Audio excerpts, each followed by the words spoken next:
ఇదైతే పక్కా తెలంగాణ స్టైల్లో కాకరకాయ టమాటా కూర ఎలా చేయాలో చూసేద్దాం. చాలా మందికి కాకరకాయ చేదుగా ఉంటుందని ఇష్టపడరు, కానీ ఇలా చేస్తే అస్సలు చేదు ఉండదు, మళ్ళీ మళ్ళీ చేసుకుంటారు. వీడియో అయితే లాస్ట్ వరకు అయితే చూసేయండి, స్కిప్ చేయకుండా, అప్పుడే తెలుస్తుంది ఎలా చేయాలో.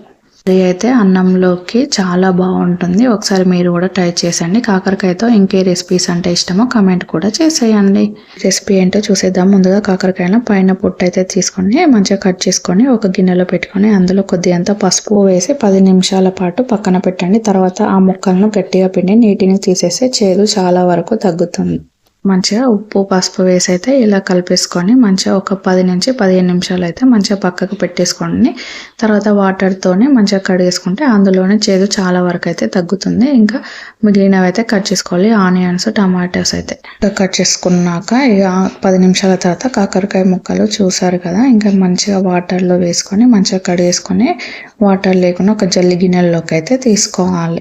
ఇంకా చేసే చేదు అనేది చాలా వరకు తగ్గుతుంది. ఈ కర్రీ అనేది టేస్ట్ కూడా చాలా బాగుంటుంది. ఒకసారి మీరు కూడా ట్రై చేయండి. ఇప్పుడు స్టవ్ ఆన్ చేసుకొని ఒక గిన్నె పెట్టి 2-3 స్పూన్ల ఆయిల్ అయితే వేసుకోవాలి. ఆయిల్ అయితే మంచిగా వేడయ్యాక ఇందులో కొద్దిగంత జీలకర్ర వేసి మంచిగా ఫ్రై అయ్యాక ముందుగా కడిగి పెట్టుకున్నాం కదా కాకరకాయలను ఇందులో వేసి అయితే మంచిగా ఫ్రై అయితే చేసుకోవాలి.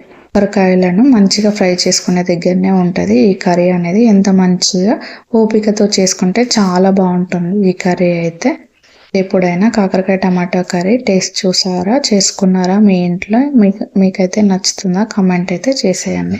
మధ్య మధ్యలో అయితే ఇలా కలుపుతూ ఉండాలి. చూసారు కదా కలర్ అయితే చేంజ్, మంచిగా ఫ్రై అయితే బ్రౌన్ కలర్ అయితే వచ్చింది కదా. దీన్ని మొత్తం అయితే ఒక గిన్నెలోకి అయితే తీసుకొని అయితే పక్కకైతే పెట్టేసుకోవాలి. ఇప్పుడు అదే గిన్నెలోకి మళ్ళీ 2 స్పూన్ల ఆయిల్ అయితే వేసుకొని కట్ చేసుకున్న ఆనియన్స్ అయితే వేసుకొని మంచిగా ఫ్రై అయితే చేసుకోవాలి.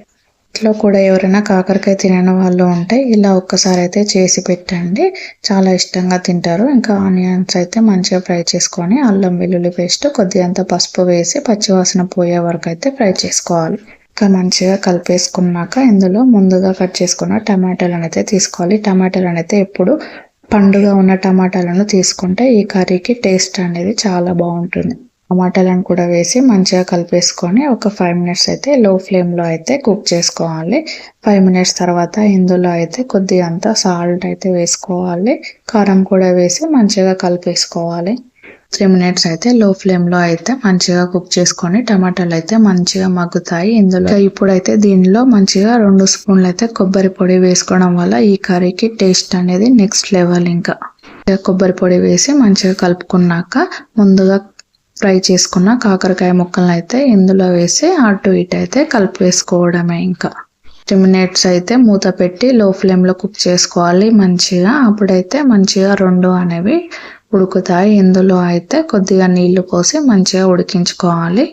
2 నిమిషాలు అయితే సరిపోతుంది. ఫైనల్గా ఇందులో అయితే కరివేపాకు వేయడం వల్ల చాలా బాగుంటుంది. ఈ టైంలో కొద్దిగా గరం మసాలా కూడా వేసి అటు ఇటు అయితే కలుపుకోండి. రెసిపీ మీకు నచ్చినట్లయితే లైక్ చేయండి. నా ఛానల్ని ఫస్ట్ టైం చూస్తున్నట్లయితే సబ్స్క్రైబ్ చేసుకోండి. మరిన్ని టేస్టీ హెల్తీ రెసిపీల కోసం మన ఛానల్ని చూడండి. మళ్ళీ కొత్తిమీర అయితే వేసుకొని కలిపేసుకోండి. ఒక 2 మినిట్స్ అయినాక స్టవ్ ఆఫ్ చేసుకుంటే ఎంతో టేస్టీ అయిన కాకరకాయ టమాటా అయితే పక్క తెలంగాణ స్టైల్లో రెడీ. ఒక్కసారి చేసుకున్నారంటే మీ ఇంట్లో వాళ్ళు కూడా ఎప్పుడు ఇలాగే చేయమని అడుగుతారు. మరి అంత బాగుంటుంది. మీరు కూడా ఒకసారి ట్రై చేయండి. ఎలా వచ్చిందో కమెంట్ అయితే చేసేయండి. టేస్టీ హెల్తీ రెసిపీలతో మేము ముందుంటాం. అలా